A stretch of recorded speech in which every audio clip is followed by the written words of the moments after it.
V-am regăsit la un nou clip. În forță astăzi începem cu un challenge destul de greuț, aș spune eu. Dar da, revin din meci. Și am revenit din meci.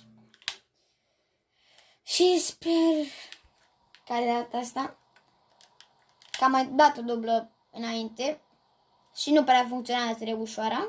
Așa, treaba. Să vorbim și noi normal ca oamenii. Și da, nu prea a funcționat și am mai dat o dublă acum, dar de data asta să sperăm că funcționează. Adică că o să reușesc să fac chestia asta și da.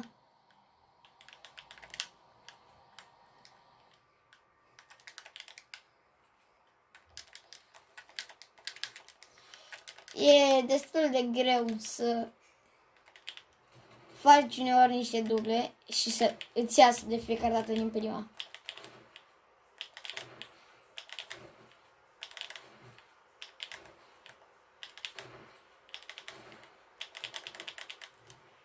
Ok.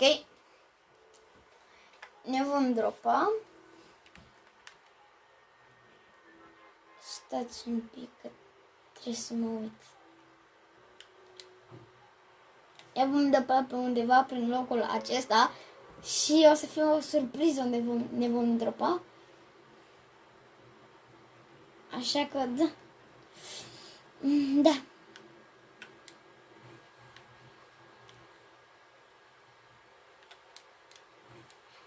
S-ar putea să știți exact unde vreau să mă dropez. Dar da.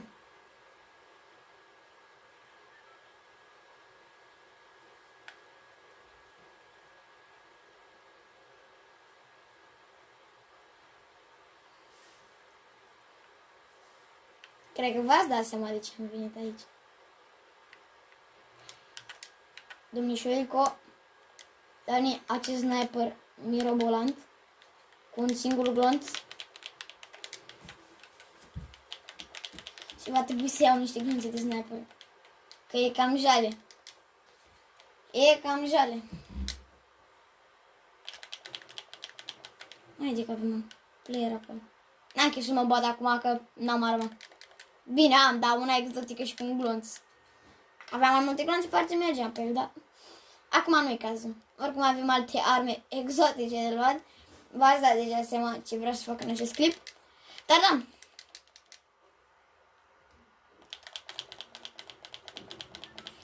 Măcar nu sunt atât de mulți player morți ca în cealaltă dublă. Am stat foarte mult să iau un sniper. Dar de data asta văd că e altcumva. Așa că e bine.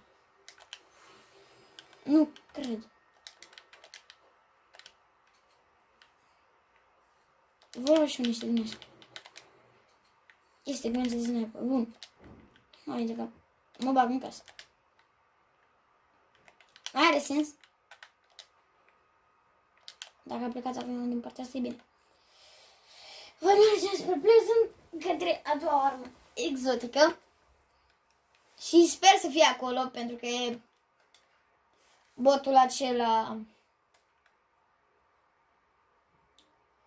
Dacă mai știți trailerul ăla, când au apărut prima oară mașinile, botul ăla este, botul cu shotgun, la el vreau să merg.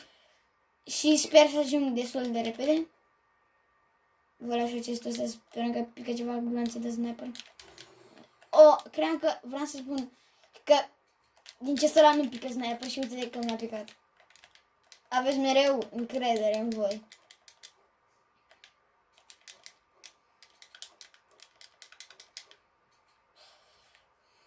Și o să ajung clar la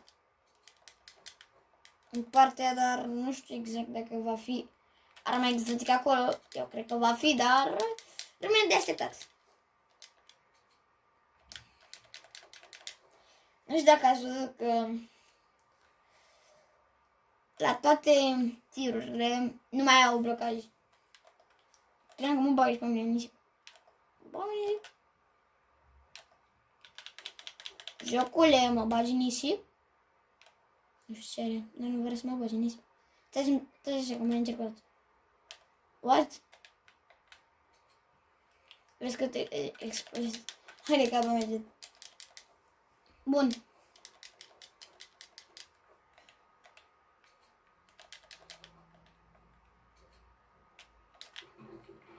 Ok, trebuie să-i dau pice. Că nu mai sunt chiar atât de mulți playeri. Hei! Bun, bun. Bine că am închis muzica repede.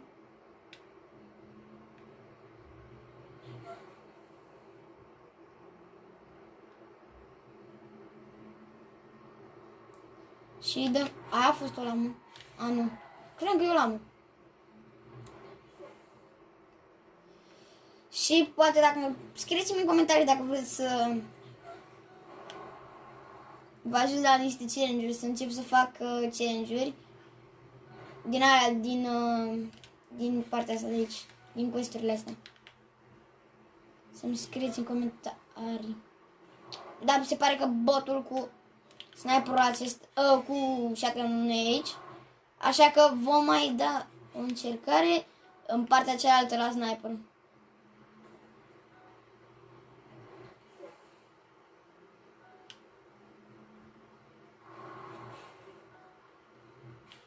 Ar trebui să mă grăbesc.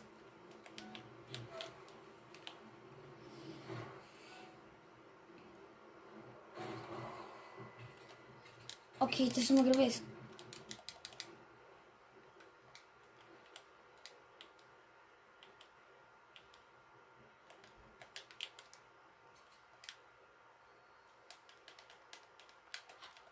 Ok, sper să aibă sniperul, că nu știu dacă ar fi venit cineva. Bun. Și am luat sniperul. Sper să dați subscribe. Pentru că eu am încercat să fac asta pentru canal, pentru voi. Pentru că mi sunteți dragi. Cei puțini abonați mi sunteți dragi mie că mă susțineți. Și sper ca și alții să se aboneze. Adică nu doar puțini, 8, 7. Abonați-vă, vă rog.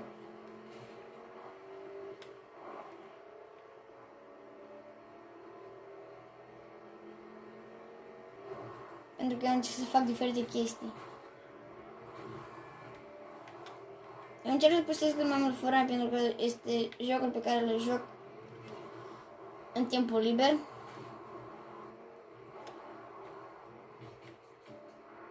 Ok, primul player pe care vom încerca să-l batem cu armele exotice. Se pare că a reușit. A fost bine. Sper că... N-are bună. Haide că bun.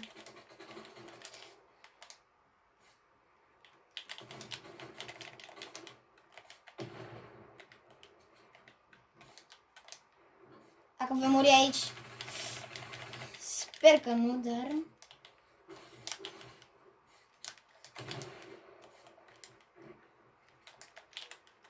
Nu, cred că voi muri aici, dar... Da, asta a fost videoclipul de azi. Îmi pare rău dacă chiar am reușit să fac niciun kill sau n-a fost prea bun, dar rămân fără gol și nu e foarte bine. Asta a fost episodul de azi, sper că v-a plăcut. Dacă v-a plăcut, dați un like. Dacă nu sunteți abonați, dați un subscribe și ne vom revedea data viitoare. Pa, pa!